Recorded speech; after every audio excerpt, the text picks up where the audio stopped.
some yoga here. Hope you guys enjoy this afternoon podcast of solitude, ability and strength, breathing and music. Tao.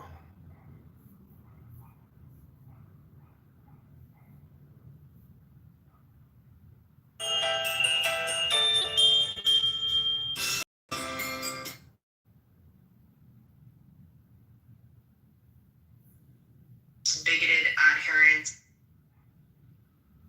Candidate Congressman John Kitover running against Darren Levin in the 16th District, reading poetry to unseat and defeat the superpower, super spreader, super taxer Darren from Rockford to Peoria. This is the Rose Part 3. Yet sensitive to pain so hideous that sometimes he appears all pain, all fear,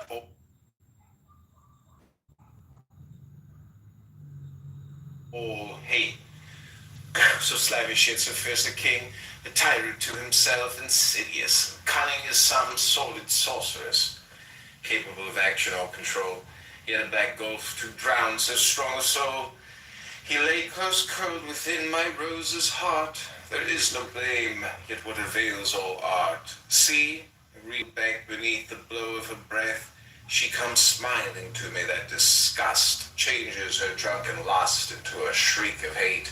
Half conscious still neath the obsession of the will of all she was before her death, she so hell boils over and she rages, it seems to countless ages, with all the vile abuse that had degraded Glasgow's grievous stews, with all the knowledge of despair, striking cunningly, striking everywhere, mutilating the corpse of my dead love with such a savagery, intensity above all understanding that it bleeds again as a corpse should bleed at the murderer's touch.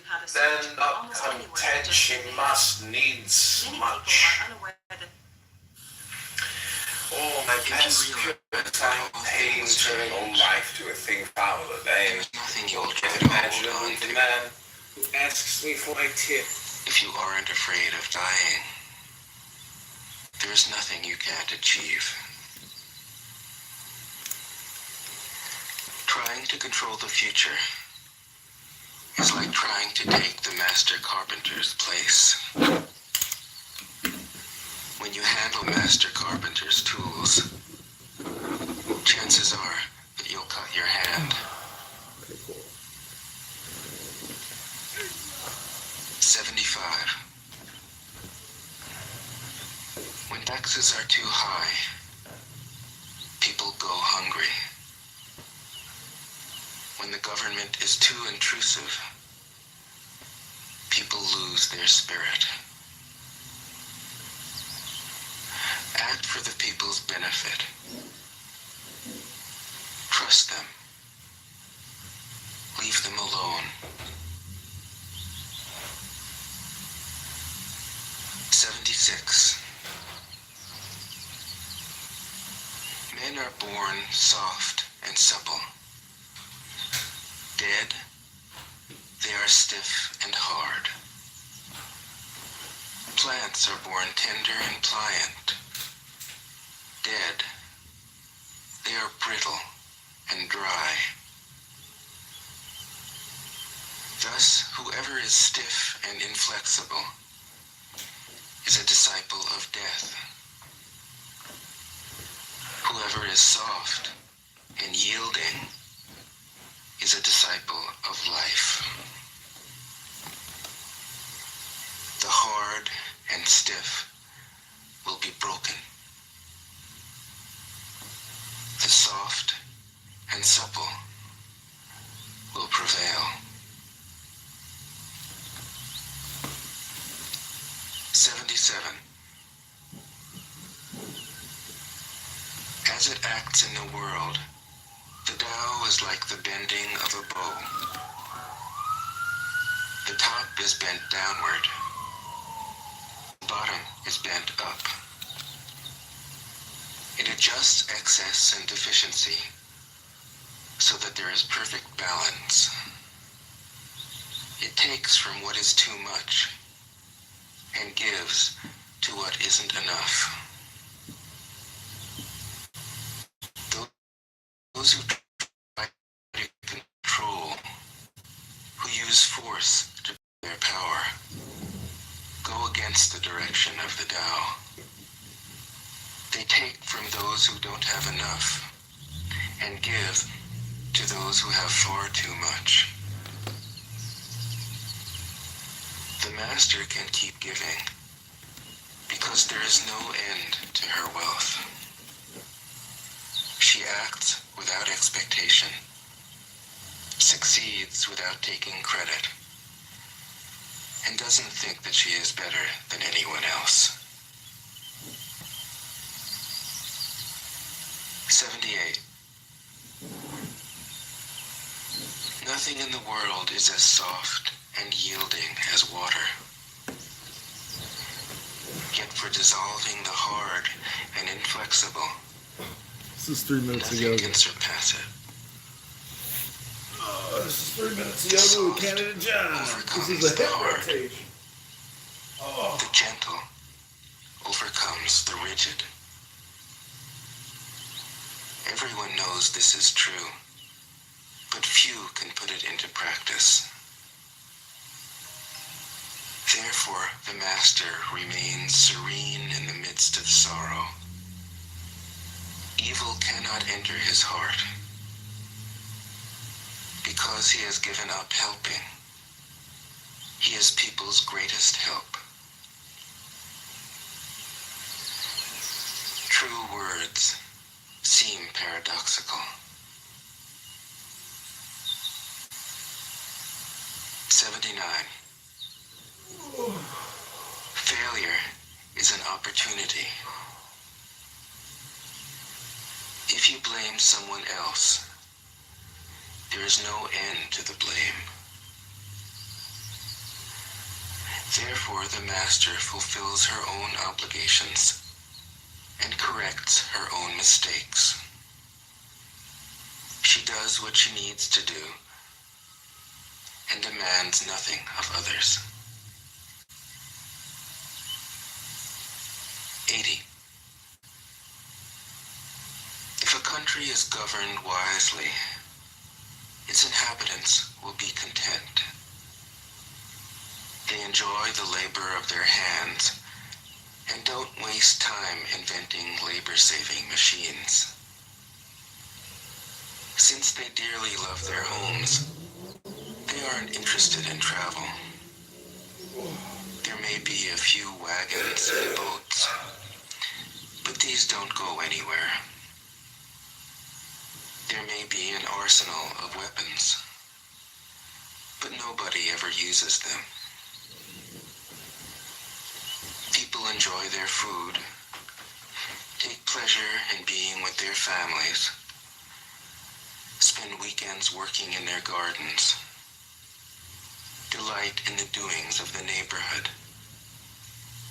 And even though the next country is so close that people can hear its roosters crowing and its dogs barking, they are content to die of old age without ever having gone to see it. 81. True words aren't eloquent.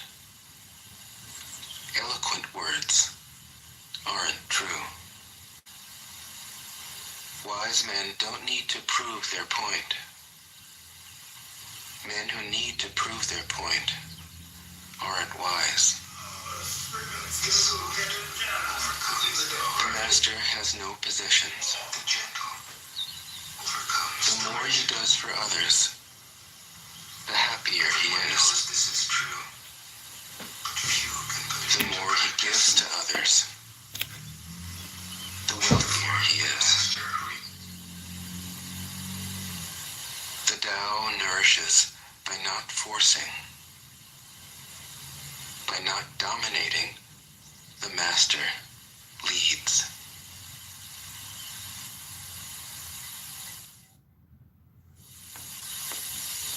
Tao Te Ching can be translated as the book of the imminence of the way, or the book of the way and of how it manifests itself in the world, or simply I've let that stand. About Lao Tzu, its author, there's practically nothing to be said. He may have been an older contemporary of Confucius, 551 to 479 BCE, and may have held the position of archive keeper in one of the petty kingdoms of the time. But all the information that has come down to us is highly suspect. Even the meaning of his name is uncertain. The most likely interpretations, the old master, or more picturesquely, the old boy. Like an Iroquois woodsman, he left no traces.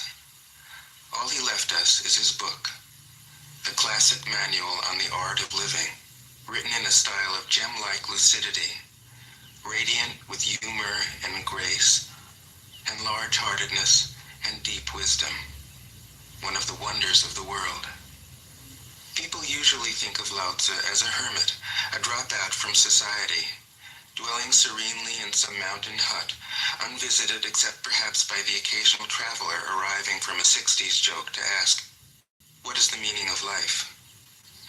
But it's clear from his teachings that he deeply cared about society, if society means the welfare of one's fellow human beings. His book is, among other things, a treatise on the art of government, whether of a country or of a child. The misperception may arise from his insistence on wei wu wei, literally doing, not doing, which has been seen as passivity.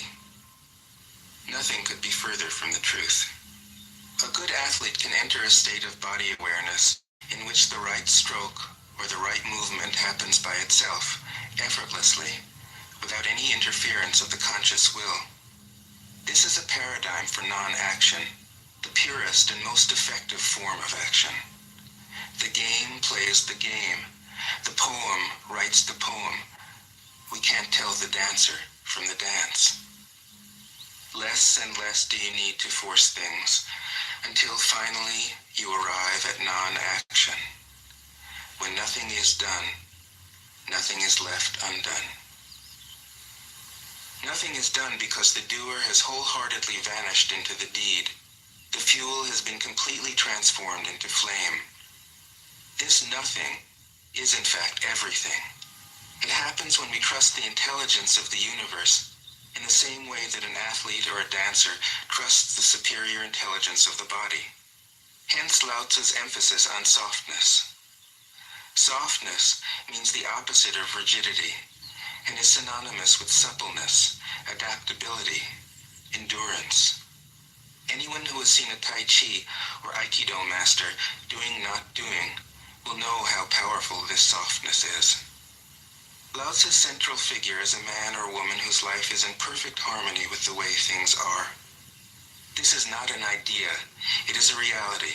I have seen it. The master has mastered nature, not in the sense of conquering it, but of becoming it.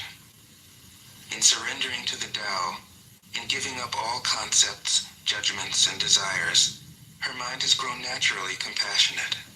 She finds, deep in her own experience, the central truths of the art of living, which are paradoxical only on the surface, that the more truly solitary we are, the more compassionate we can be. The more we let go of what we love, the more present our love becomes. The clearer our insight into what is beyond good and evil, the more we can embody the good, until finally she is able to say, in all humility, I am the Tao, the truth, the life. The teaching of the Tao Te Ching is moral in the deepest sense, unencumbered by any concept of sin. The master doesn't see evil as a force to resist, but simply as an opaqueness, a state of self-absorption, which is in disharmony with the universal process, so that, as with a dirty window, the light can't shine through. This freedom from moral categories allows him his great compassion for the wicked and the selfish. Thus, the master is available to all people and doesn't reject anyone. He is ready to use all situations and doesn't waste anything. This is called embodying the light. A good man, but a bad man's teaching. nature. What is a bad man but a good man's job? If you don't understand this, you will get lost, however intelligent you are. It is the great secret. The listener will notice that in the many passages where Lao Tzu describes the master, I've used the pronoun she at least as often as he. The Chinese language doesn't make this kind of distinction. In English, we have to choose. But since we are all potentially the master, since the master is essentially us, I felt it would be untrue to present a male archetype, as other versions have ironically done. Ironically, because of all the great world religions, the teaching of Lao Tzu is by far the most female. Of course, you should feel free throughout the recording to substitute he for she, or vice versa. As to method, I worked from Paul Karas's literal version, which provides English equivalents, often very quaint ones, alongside each of the Chinese ideograms. I also consulted dozens of translations into English, German, and French. But the most essential preparation for my work was a 14 years long course of Zen training, which brought me face to face with Lao Tzu and his true disciples and heirs, the early Chinese Zen masters. With great poetry, the freest translation is sometimes the most faithful. We must try its effect as an English poem, Dr. Johnson said. That is the way to judge of the merit of a translation. I have often been fairly literal, or as literal as one can be with such a subtle, kaleidoscopic book as the Tao Te Ching. But I have also paraphrased, expanded, contracted, interpreted, worked with the text, played with it, until it became embodied in a language that felt genuine to me. If I haven't always translated Lao Tzu's words, my intention has always been to translate his mind. Describing the indescribable, teaching the unteachable, pointing the way to the way. What does Lao Tzu think he is doing here? It can't be done. No way. Hence, Po Chu-yi, poet and stand-up comedian, wrote, "He who talks doesn't know, he who knows doesn't talk." That is what Lao Tzu told us in a book of 5,000 words. If he was the one who knew, how could he have been such a blabbermouth?